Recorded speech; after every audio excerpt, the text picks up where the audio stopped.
This is the early edition, a curated weekday guide to major news and developments over the past 24 hours, curated by Lizzie Jennings and read by an automated voice. Published July 7, 2026, on Just Security, an essential resource for those shaping a just and secure world. Here's today's news. NATO Summit. We will announce tens of billions in new contracts that will provide the crucial kit we need to deter and defend, NATO Secretary General Mark Rutte told reporters yesterday, ahead of the NATO summit in Ankara, Turkey. We are now creating an alliance which is sustainable, where the U.S. knows it is a fair deal, Rutte added. At an event today dubbed the Big Reveal, several leaders are due to announce these new deals with defense companies, many of them in the United States.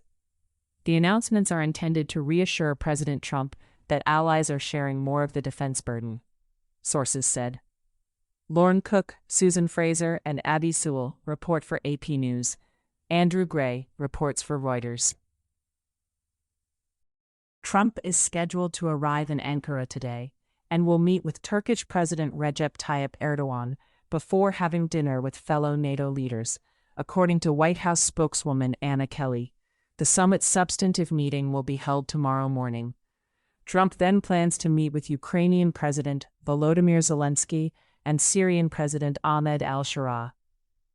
While NATO leaders hope to avoid confrontation and reaffirm support for Ukraine, they remain concerned that Trump's unpredictable approach could overshadow the summit, according to several sources.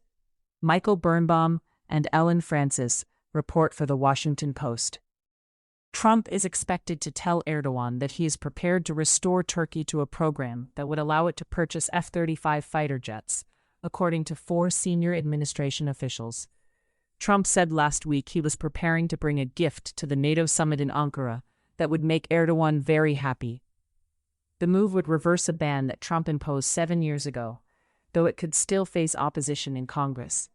Tyler Pager and David E. Sanger report for The New York Times. Israeli Prime Minister Benjamin Netanyahu asked Trump on Friday to refrain from selling weapons systems to Turkey that would help it modernize its air force, according to Israeli and U.S. officials. Netanyahu also complained to Trump about Erdogan's escalating anti-Israel rhetoric. Netanyahu made an ask, and the president heard him, so the president might pass on the message like, "Hey, can you go just a little easy on this? But it is what it is," a U.S. official said. Barak Ravid and Mark Caputo report for Axios. Russia-Ukraine war. Zelensky plans to use the NATO meeting this week to urge Kyiv's allies to deliver the air defense systems it urgently needs to protect it from escalating Russian attacks, he said yesterday. It is simply absurd that in today's world, production has still not been scaled up to the level actually required to protect people from ballistic terror, Zelensky said. Ukraine was unable to stop a single ballistic missile during Russia's attack yesterday, which killed at least 28 people. Sarah Rainsford reports for BBC News. Valentin Ogirenko and Vladislav Snoyanets report for Reuters. Ukrainian drones yesterday struck Russia's largest oil refinery in Omsk, Siberia, in what was one of Ukraine's longest-range attacks of the war, Ukraine's military said in a statement. Local Russian authorities confirmed the strike. Russia risks an explosive banking crisis because lenders are shouldering much of the burden of Russia's war economy, a European state intelligence report seen by Reuters warned. The intelligence report said banks have been pushed to give subsidized loans to defense companies, home buyers, and others. It noted that state-backed credit programs, loan restructurings, and government support masked the bank's vulnerability. The situation creates the illusion of a dynamic economy that in reality conceals an explosive situation which an economic shock, such as an ambitious package of sanctions against banks, could trigger, said the report. Iran war, Strait of Hormuz. A tanker traveling off the coast of Oman in the Strait of Hormuz caught fire this morning after being struck by a projectile, the UK Maritime Trade Operations Centre said. Iranian state television said the tanker came under attack after ignoring warnings, but Iranian officials have not directly claimed the assault. 2 U.S. officials told Axios that Iran's military fired at least 2 missiles at commercial ships transiting the strait last night. Iran warned last week that all oil tankers must use its approved routes. However, the Joint Maritime Information Center, a body overseen by the U.S. Navy, told shippers yesterday that the route around Oman has been expanded and remains available for traffic. John Gambrell reports for AP News. Barak Ravid reports. Iran, war, Lebanon.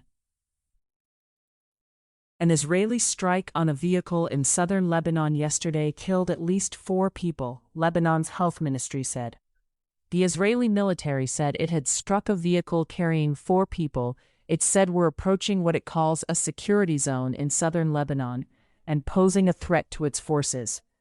The health ministry identified the victims as school principal Esperanza Gondour, her mother, a female domestic worker, and a male foreign laborer. Gondour had been checking on repairs at her war-damaged home in Nabatea and was on her way back when the vehicle was struck, a local source and Lebanon's state news agency said. Jana Choker and Tala Ramadan report for Reuters. Israel-Hamas war. Hamas said yesterday that it had dissolved its government in Gaza and is preparing to transfer power to a technical committee as part of the U.S.-brokered ceasefire deal. It was unclear if the move, announced by a lower-level official, would lead to any significant change in Gaza. Hamas did not say whether it planned to disarm or hand over security to an international force. Wafa Sharafa and Sami Magdi report for AP News. West Bank violence. Israeli police have opened an investigation after CCTV footage emerged yesterday of an Israeli border police officer throwing a stun grenade into a car in Kalandia in the occupied West Bank. The 2 passengers escaped from the car and survived, according to the B'Tselem rights group. Police told Israeli media that the officer had not acted in accordance with procedure. Caroline Davies reports for BBC News. In a separate incident in Kalandia on Sunday, Israeli forces shot and killed a 16-year-old boy, according to the Palestinian Health Ministry. 2 other children suffered gunshot wounds to their lower limbs. Israeli authorities told BBC News that Israeli forces perceived an imminent threat to their lives after a riot erupted during which came under a massive barrage of stones. Other global developments. French President Emmanuel Macron arrived in Syria yesterday, in the first visit to Damascus by an EU head of state since Bashar al-Assad was ousted in 2024.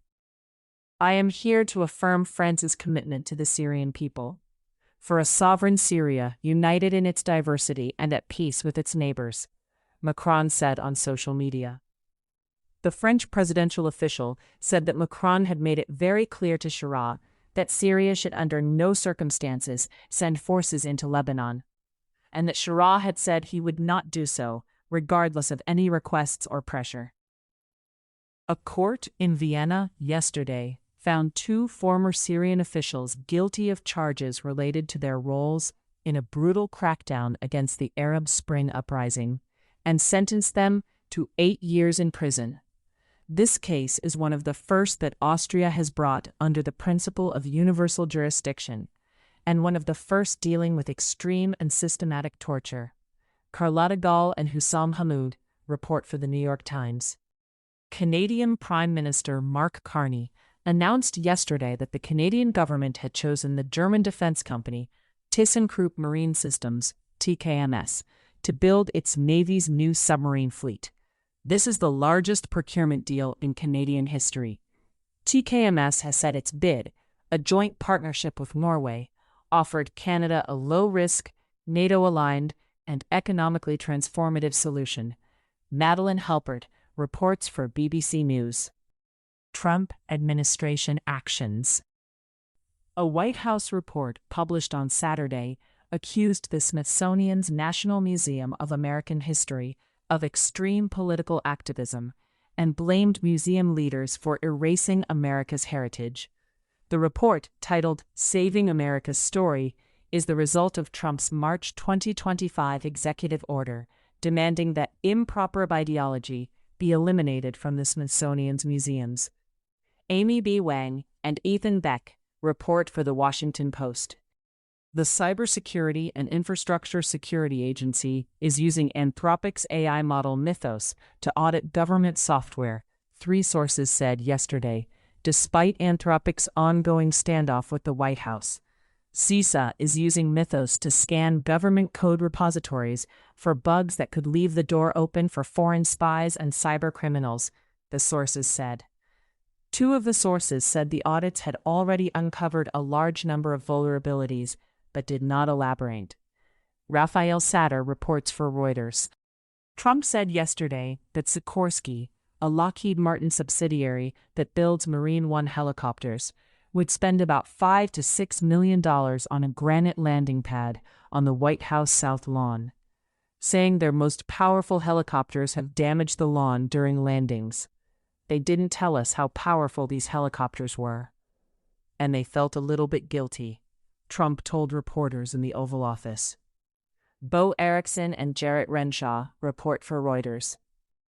Trump administration litigation. David Striever yesterday filed a lawsuit against the Department of Homeland Security after ICE agents visited his home and tracked him to a hotel because he sent a strongly worded email criticizing former acting ICE Director Todd M. Lyons. Striever argues that the department's actions violate the First Amendment, while DHS says it was investigating what it considered to be a credible threat.